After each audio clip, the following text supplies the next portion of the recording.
Thanks for watching. I'm John Kuzmo from EndZoneBlog.com, and it's tough seeing Drew Brees and Ben Roethlisberger battling injuries. They've been so great throughout their careers. It's just hard to see them, struggling and knocked out of action. Drew Brees uh, tore a ligament in his thumb, and he's going to be out 6 to 8 weeks. And when you look at New Orleans and what they did against Los Angeles, which is they lost 20, I think 27-9.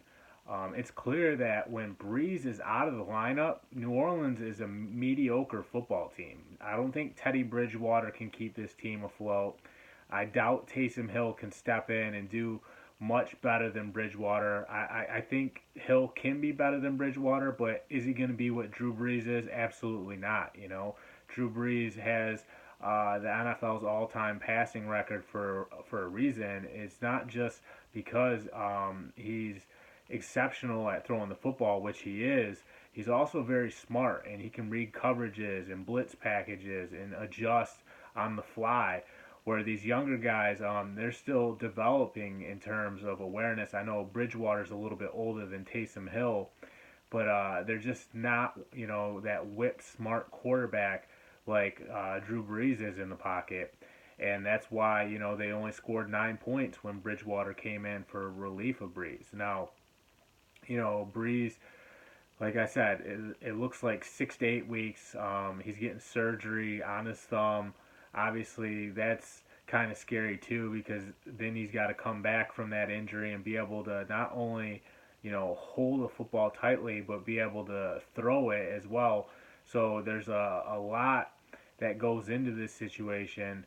And, we could see New Orleans unravel without their leader on the field. It's not looking good for them. I don't see New Orleans making the playoffs without Drew Brees.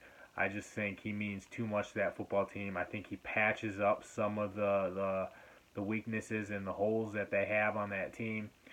And then in Pittsburgh, Pittsburgh is in a lot of trouble too because they just lost Ben Roethlisberger for the entire season, with an elbow injury.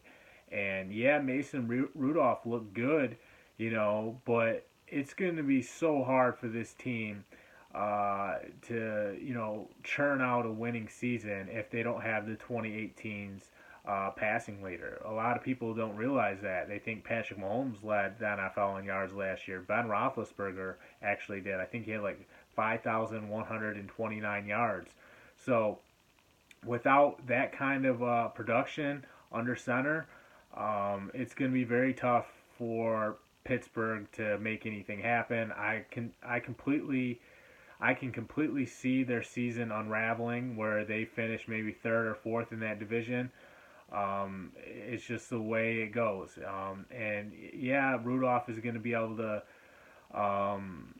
somewhat, be the glue and kind of hold things together a little bit. We even saw that in the last game, but it's not anywhere near what Roethlisberger is. And I know Roethlisberger was having a slow start to the season. I don't think he's even thrown a touchdown yet.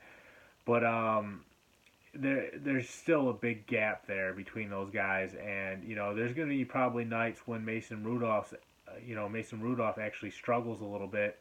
And he's just not on his game. Who knows, though? Maybe he'll light it up. You never know. We always have to take a wait and see approach and kind of report what we see on the field.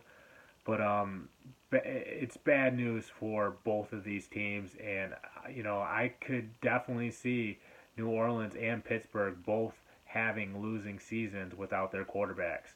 I'm John Kuzma. Check out EndZoneBlog.com.